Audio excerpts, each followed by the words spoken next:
Magandang gabi! Kamusta po kayo mga Kaligit Americans? Welcome back po dito sa ating YouTube channel. So, ang mainit nga po nating update ngayon na pag-uusapan ay pumapatungkol po rito sa isang mainit na pinag-uusapan sa circle po sa circle ng mga legit Americans. Hinggil po dito sa usapin ng talento po ni Kuya Wally. So, napakarami na nga raw po kasi nagawa ni Kuya Wally para po sa Itbulaga. So, ang dami na po niyang na-impersonate. And he never fail us guys. Until now, talagang napapahanga pa rin po niya tayo sa angkin po niyang talento. At ang mga legit Americans ay meron pong nagsasabi na baka naman daw taas-taasan pa po ang talent fee ni Kuya Wally. Baka naman daw ay i-double pay itong si Kuya Wally dahil grabe naman daw po talaga ang kanyang effort at ang kanyang talento na pinapamalas. So mamaya bibigyan po natin ng reaksyon ang usapin pong ito. And bukod po dyan natin din pong pag-uusapan ang tungkol sa sinasabi po ng ilang panatiko na gulatin daw po ang lahat sa bonggang pagbabalik po ng Eat Showtime. So, bukod po dyan natin din pag-uusapan ang sorpresa ng TV5 para po sa lahat ng fans na paniguradong ikatutuwa nga raw po ng mga fans. So, ang tanong, ano po kaya ito mga ka-OG? Pero bago po natin sagutin yan at bago po tayo magpatuloy ay nais ko po munang i-shoutout ang mga masusugid po natin taga-subaybay bilang pasasalamat po natin sa kanilang walang sawang pagsuporta sa atin. So, narito nga po ilan sa mga napili po natin for tonight's video.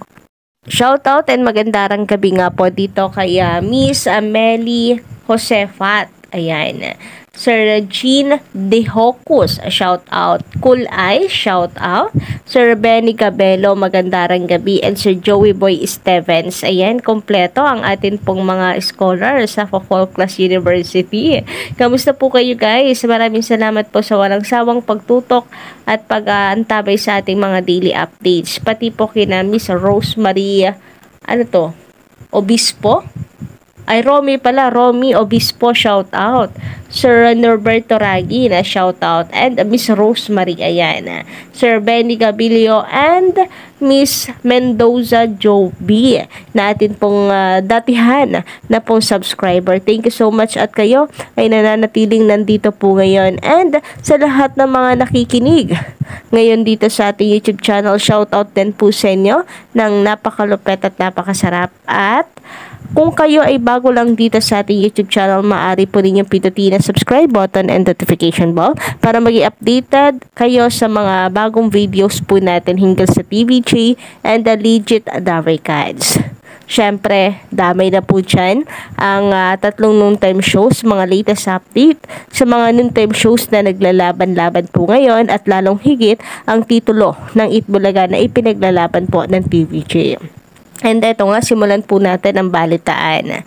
Unahin po nating pag-usapan ang tungkol dito, sa nakita natin sa Facebook. Bahapyawan po muna natin to mga ka-OG.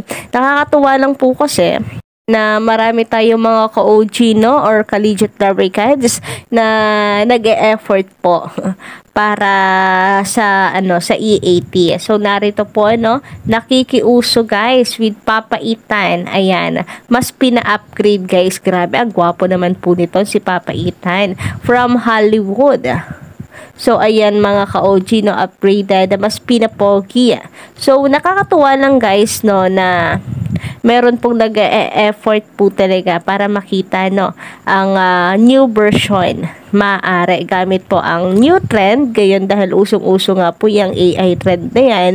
Ano yun? High school yearbook guys, yearbook challenge. So nauuso and meron po nag-e-effort para po sa TVJ and Digit America. So thank you so much, ang gwapo dito ni Papa Ethan, grabe nga naman yun. Samantala, speaking of Papa Ethan, mga ka-OG, narito nga po ang ating reaksyon hinggil po sa pinag-uusapan ng mga legit Americans about po dito kay Papa Ethan or kay Kuya Wally na very versatile po talaga sa kanyang craft. Grabe, Una po muna sa lahat ay congratulations kay Kuya Wally dahil marami po siyang napasaya. Congrats doon dahil he never fail us talaga. Napaka-effortless dahil natural na eh. Natural na po. Although sabi nga po ni Jose Manalo, until now pinag-aaralan pa din nila at nag-aaral pa din sila kahit po matagal na silang komedyante. Masasabi po natin na kahit simpleng lang mga bitawang linya nakakatawa po talaga. Plus, mag-impersonate or maglalabas pa po ng mga ganitong talento. So, congratulations dahil maraming napapasaya at congratulations dahil ang galing at maraming talento itong si Kuya Wally.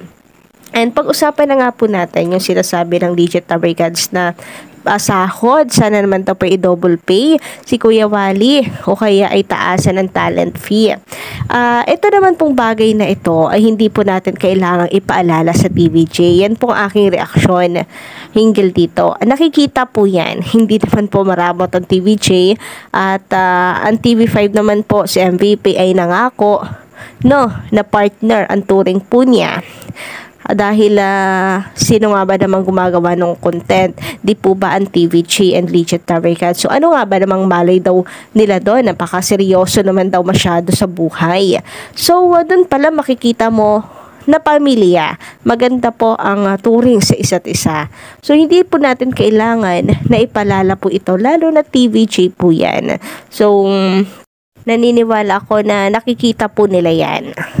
So, yun lang. Wala na ako ibang masabi. Samantala, narito naman ang komento ng iba pa pong netizen. Sabi ni Olive Batad po sa kanyang komento, shoutout po sa inyo. Maganda siguro wag na natin na pangunahan ang TVJ. Tumpak, yan po yun nais kong sabihin. Tungkol sa talent o professional fees. Let us the viewing public extend the courtesy to the three gentlemen. They have been in the business longer than most of those commenting here. We have seen how they treat and interact with their co-actors. Lalo na ngayon business and co-owners na sila. Hindi major talents. Yun yung sinasabi ko, no? Yun yung sinabi ni MVP. Hindi lang talaga ako magaling sa pagtumpok, no, ng mga paliwanag. But anyway, sabi pa dito, hindi major talents ang turing at may clout to make decisions. Quick change, forte ni Wally yan. Mula ng lola ni Dora, made Dora the Explorer, siya yung kasagsagan ng Aldab. Samantala, pag-usapan naman po natin itong post ni Ann Curtis na kung saan sabi nga po ng isang panatiko, okay lang basta after po ng suspension ay dapat daw may malaking pasabog para kabahan and gulatin ang lahat. So ito po yung post ni Ann Curtis, hindi pa po sila nasususpend. And sabi nga po dito ng panatiko, okay lang naman daw po yun. At least may pahinga. Tama naman po yun. At least makakapagpahinga po sila, di ba? Ang iniisip lang naman po natin ay yung mga nasa likod ng camera, yung mga maliliit pong manggagawa, and hoping na sila pa rin yung kanilang gamit-gamit po dito sa It's Your Lucky Day para tuloy-tuloy pa rin po ang trabaho nila. But anyway, ayun nga, sa pagbabalik daw po ng It's Showtime, sana daw po ay may malaking pasabog para daw gulatin ang lahat ng mga inggit at mapanirang tao. Sabi naman dito, papaano hindi nga nagre-rate? Papaano magugulat at kakabahan ang kalaban na kung madaming solid Legit Tabrigans? So, minsan talagang meron na rin nag-over dibakod. Pero nais ko lang po sana na ipaalala na sana yung mga ganitong bagay wag na po natin patulan, wag na po tayo mag-over debakod sa kanila para hindi po nila isipin na tayo naiingkit or tayo po ay mga mapanira, no? So, tayo naman po ay mga defenders. Kung sisiraan po ang TVJ, sasalita po talaga tayo. Talagang milyong Legit Tabrigans po ang makakalaban po nila. So, yun lang. Sabi nga po ng ilan, mas nakikita pong kalaban ng TVJ itong tape-in kaysa po dito sa Showtime or kina Vice. So, yun lang, kapag ka magpapasaring po sila at magpaparinig sa TVJ, doon tayo kikilos at talagang dedepensa para po sa TVJ. Samantala, sabi naman dito no ng Alt Channel, ayan, abangan nyo na lang. Pero tiyak na ikatutuwa ng lahat ang proyektong pagsasamahan ng ABS at TV5. #legit the Record. So, meron po pala no na niluluto po ang TV5 with ABS-CBN. So, ano po kaya ito ka-OG? Sa fans po ng TV5, yung mga nakasubaybay ngayon sa TV5, for sure matutuwa po kayo sa balita pong ito dahil unti-unti na pong lumalakas ang TV5. So, sa mga legit Tarigans naman po, kung kayo ay sinisimulan nyo na rin ang sumuporta talaga sa lahat ng palabas po ng TV5. Basta po ay good news na makakatulong ito para mapaangat ang TV5 ay go lang po sa pagsuporta.